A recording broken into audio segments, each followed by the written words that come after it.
Good afternoon, everybody. I've got Alex Moretti here with me from Fallen Planet Studios. Alex, I would love for you to kind of, just get started with telling us kind of about what you do and how you guys got started. So Fallen Planet Studios is a VR developer. We're based just outside of Liverpool in the northwest of England. And we've been developing in the space since 2013. We develop primarily horror experiences because for us, that's a great way of immersing players in these environments where we can really control the tension, tweak the experience they have, and take them on a journey along with us. Brilliant. In terms of who is your best customer, who's the ideal customer, and what this really is geared to, who would you say that is? We create consumer gaming experiences. So we retail our experiences through platforms such as the MetaQuest platform, PlayStation VR, Steam, which is a PC platform, and then some other peripherals, some new headsets that are coming into the space, such as Pico, which is owned by parent company ByteDance, which owns TikTok. So they're really keen to get into the space as well. Yeah, so we're seeing continued investment from some really big players, which for us is great. You know, it tells us we're in a space that that people are interested in getting involved with, and continued investment from a platform level is really reassuring from us from a developer level. Yeah, definitely. And in terms of like kind of getting started in 2013, in terms of your own business journey and your experiences, what has been kind of the things that stood out to you as a person, as a business owner over the last, almost 10 years now, isn't it? Yeah, it is. Yeah, it is. Long time. I suppose, it can be easy to think that, when new technology comes out, that it's just technology is going to come out, it's going to be great, revolutionize our lives, make everything easier, and then it's just going to be ubiquitous. But really what we've learned from being involved in VR from so early on, that it's still individuals within these spaces, within companies, within verticals that have to push, they have to innovate, and they have to inspire people to get on board with those technologies, to create solutions for people. Technology on its own isn't going to sell anything. It's really what solutions does that technology provide for people. And I think it's been really inspiring to see individuals at these companies and to work alongside them, to have that vision. VR it's had spikes, dips, hype cycles, VR deserts. So I think through those kind of times where maybe it's easy to lose focus or to lose faith, I think it's, that resilience is the most important thing to have as a business owner, as a developer, as someone that's working in nascent industries. Yeah, I mean, and in terms of like your own vision for VR, what does that look like? Well, for us, VR is so immersive. It's being in the game, I suppose, to be cliche about it, but it's really removing a layer of abstraction, to be able to kind of experience these virtual worlds around you. It offers a real sort of heightened emotional experience, a level that, for me, is heightened outside of sort of traditional 2D gaming. I suppose you can liken it to maybe say watching a sport. It's one thing to watch F1 on television. It's another thing to be in the F1 car and feeling that speed. And it's really these kind of feelings that is facilitated by VR. Interesting. I kind of want to take it back through COVID. I mean, obviously, unlike a lot of businesses, it's probable that it didn't affect you as like it did everybody else. What was your experience through that? Yeah, I mean, look, COVID affected everyone in many, many different ways. From one thing from a business, but from a personal level, it was such a crazy time for the planet. I think it reinforced again the need for resilience, and that's a word I'm sure will keep coming up and comes up with a lot of the founders and companies that you speak to. And COVID was a time where that was as important as ever. I suppose we looked at it with that first lockdown as a moment to sort of pause for breath, to reassess what we were doing, the track that we were on, the direction that we wanted to go in whilst we were still in periods of uncertainty. So I think it's always good in any time like that just to take a step back and kind of reevaluate your processes, your decision making, seeing what's important to you, what's core to your business, and what it is that's going to still allow you to progress irrespective of external circumstances. Yeah, definitely, definitely. In terms of the anything that you learned over it, were there any things that you kind of put in place and implemented after COVID that you learned throughout the pandemic?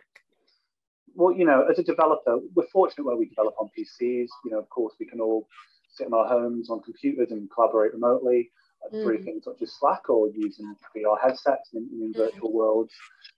For us, we'd utilised subcontractors in the past leading up to COVID, and we've made the decision to build kind of more of a core team in-house. And when COVID hit, and our core team, which was just 3 of us at the time, we then had to go into our own separate homes, front rooms, to home offices to kind of sort of work out how to progress forward. And I think if anything for us, that kind of reinforced that understanding that we need people to be together, to be in a shared space. For us as developers, communication, collaboration, problem solving, cross-pollination of ideas, these happen much, much easier when we're in the same room and sat next to people. So as much as we were able to pivot and work remotely, and work from home, obviously is now ubiquitous in many, many different industries. If anything, it kind of reinforced for us that we needed to build a team in-house. So we kind of rode out those lockdowns. Again, we reevaluated from a content strategy, but then from a recruitment strategy, we knew we wanted to bring more people in-house as opposed to relying on subcontractors. Yeah, absolutely. It is. And I think that was an area that was highlighted for many, many, many people. Just the kind of experience of working from home and the difference as well when you came back into the office space. And in my own personal experience, it was like a whole other world. It was like a different quality of life, a different, even like you said, in terms of the cross-pollination of ideas, the difference between sending somebody a voice note and even waiting doesn't mean you maybe didn't have to wait long, but the fact that you could just tell someone directly and see their facial expressions and their eyes lit up when something amazing comes across their mind. It's just, it was very, very, very interesting to see. In terms of your own personal inspiration, was there anybody around you when you were growing up or anything that kind of inspired you to one day want to build your own business? I mean, probably, my father was self-employed. He was an engineer. I think it was always that understanding that you can go out and do things for yourself as well. That's what I saw. And you can kind of make your own hours and work as hard as you want. And, I think there's great conversations now around work-life balance, that important of separating your own time and, things around mental health as well. I think it's still important to understand that you can kind of have your own ideas, you can create your own plans and your own roadmaps, and those ideas can manifest by, determination, dedication, clear roadmaps, understandings of kind of where pitfalls might be, and surrounding yourself with like-minded people as well that can complement you and help facilitate that journey.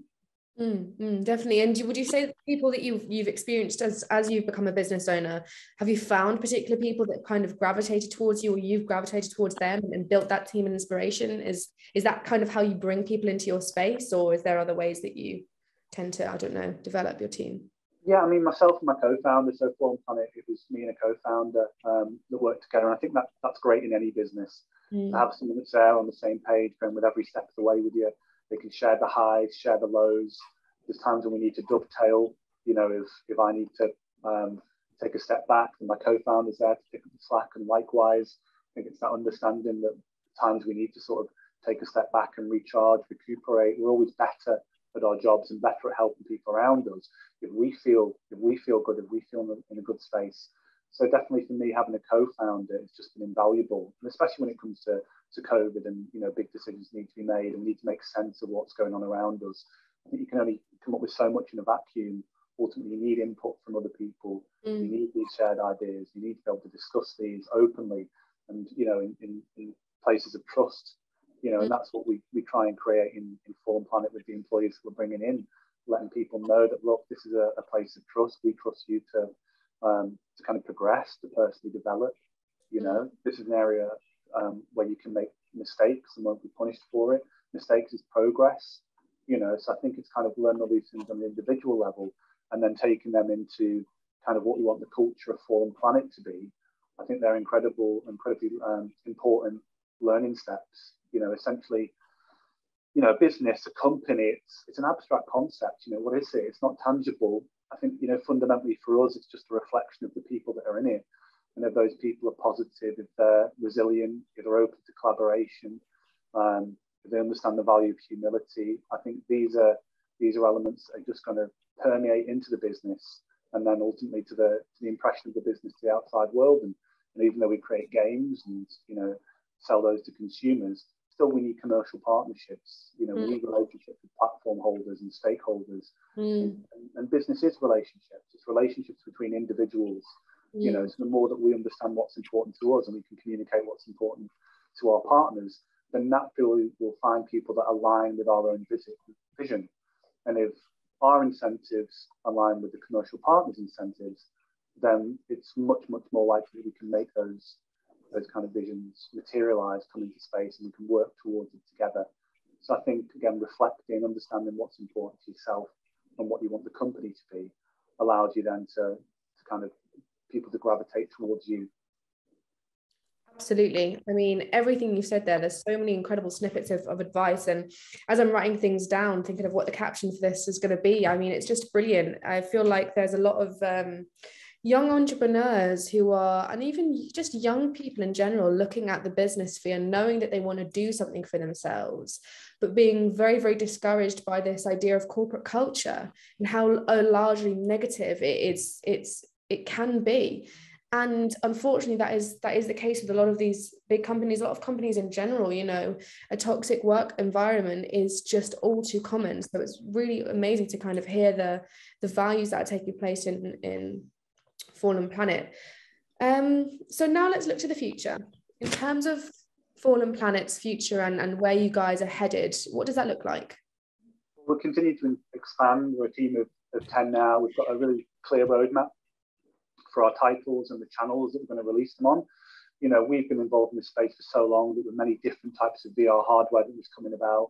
When we were developing for the first VR headset, we were testing it on an Xbox controller, and then it was getting released with VR touch controllers, which were very different than the hardware that we had. So it's challenging to develop for an ecosystem where you don't even know what those sort of input systems might be.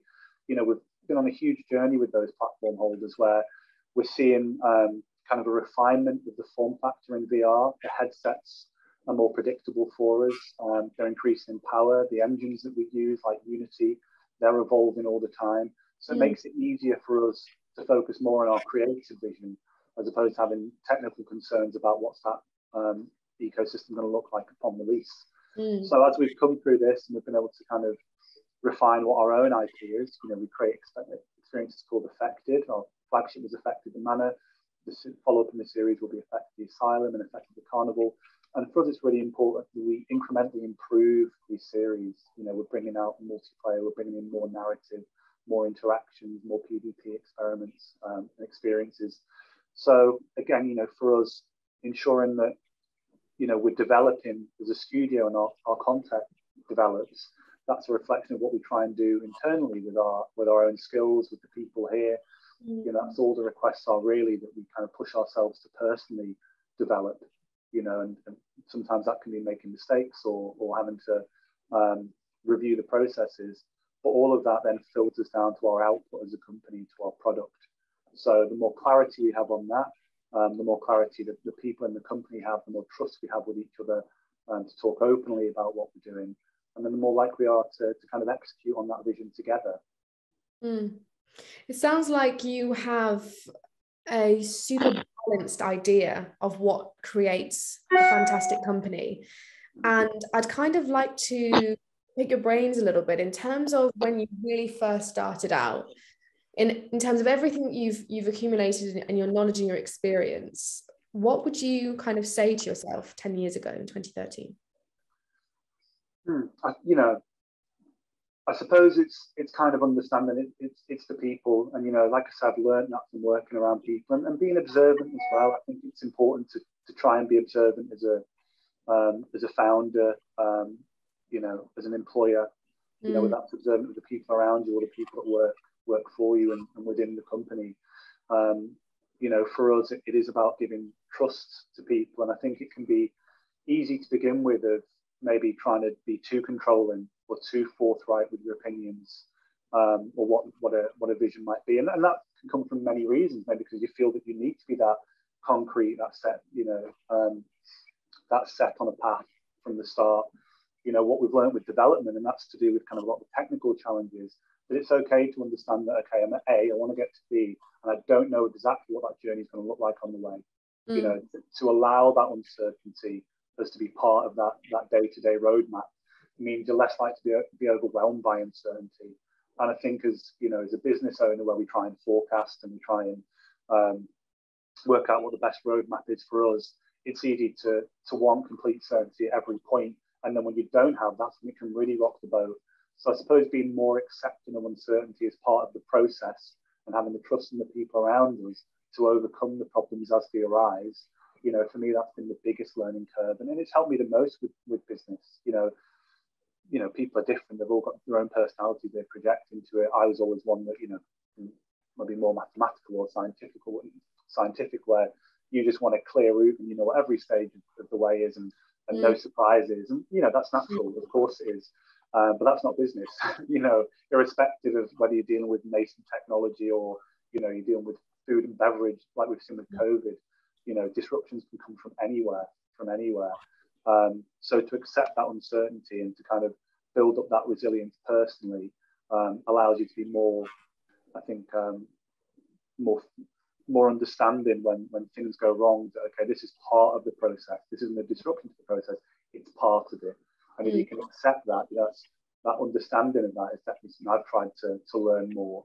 And then that, feeds into the people that work with us at Fallen Planet. If things don't go right for them on a daily basis, then again, I appreciate that within their own day-to-day, they're going to have unforeseen issues, problems they can't understand, or can't resolve immediately. So to just bring in that language of, look, I don't know why this didn't work, and I don't know why this has gone wrong. That's fine. We've got to create a place where people are comfortable to be able to say that, and then to kind of, we can all lean in then, and we can all collaborate to work through to a shared solution, as opposed to giving people responsibility, but expecting them to have a complete understanding of everything and every part of the process. And then if it doesn't work, you've got someone to blame. That doesn't help. It doesn't get us anywhere. It just makes it more stressful for individuals. And I think that's what affects performance.